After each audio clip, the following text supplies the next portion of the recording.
John, Yeah, Luke, where are we? according to Foucault, we're in a space that's not filled by what exists. What the fuck does that mean? I mean, we're just characters in a movie or whatever. Yeah, but I'm here, and you're here. This guy, Damon R. Young, wrote an essay about our movie called The Living End or Love Without a Future, and it's given me some clarity about what might be happening to us. We're queer, which means we might be outside of time. Like, we might be nowhere or whatever. Duh. Jung is considering our love in terms of time, and he talks about this guy Halberstram who created this concept of straight time. He's using the logic of Lee Edelman, who created this thing called reproductive futurism. Man, you're not saying anything. Just like names and terms. So, because we are queer and we can't have babies, our narrative rejects the futurist premises of traditional narratives of romantic love. But I love you. I told you already, I love you more than life. I know. That's why this guy Young says that our narrative is ironic. And because of that, we don't adhere to any narrative. Whatever, man. He's ironic. Well, I mean, he goes deeper into why our love is ironic. We have HIV and we know we're going to die. So what's the point of a love with no future? So what? I already told you, we got nothing to lose. Fuck the system, fuck life, fuck the fucking world. Why does that mean that we can't be in love? I'm just telling you what this guy Young said. For a world that adheres to futurism, our love is ironic. But his statement implies that I love you too. And I do. It was interesting watching The Living End the other night. You know, death hangs over it. I remember in the late 80s, early 90s, there was just so much death in the air. We still had a Bush in the White House, unfortunately. But the atmosphere was very different because of AIDS.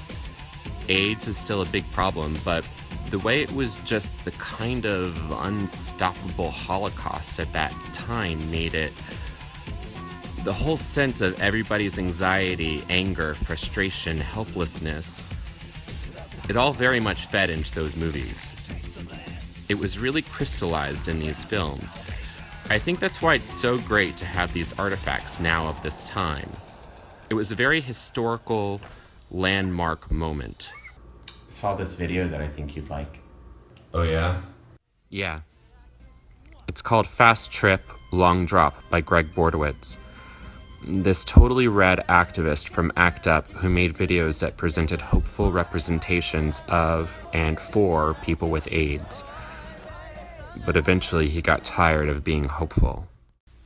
What is necessary now is the self-representation of our demoralization. We urgently need resources to help us cope with the consequences of losing hope for a cure for AIDS, of dealing with loss upon loss, with so much hatred directed at us, and with the simple and horrible fact, very rarely given voice, that all of us will almost certainly live with AIDS for the remainder of our lives, however long that might be. Who is physically able to accept the consequences of forever?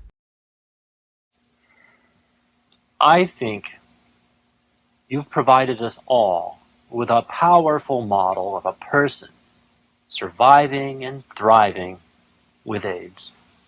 Fuck you. Fuck you. I don't want to be yours or anyone else's fucking model. Fuck yeah, that's what I'm fucking talking about. Car crashes, failed stunts. Fuck the government, they're trying to kill us. Fuck Bush. Let's go to DC and fucking infect him with our blood. You're gonna die, Greg. You're gonna die. You just should have offed yourself and come up John's ass like I did. First of all, that didn't happen. Also, you're not dead, and neither is he.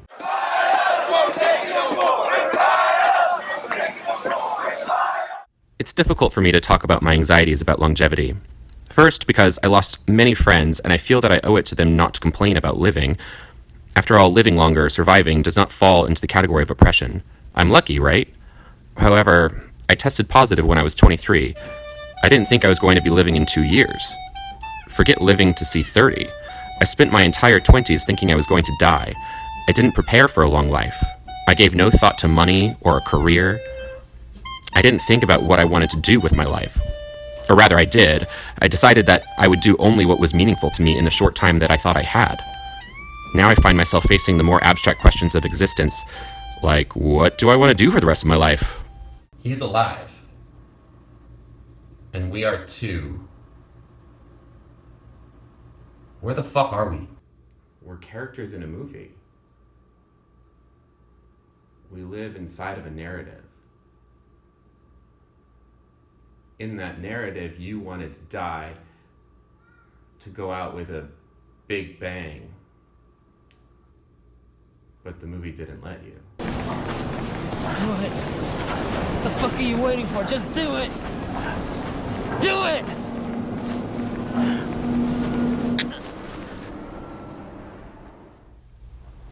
We're not dead. Your gun had no bullets and you didn't come.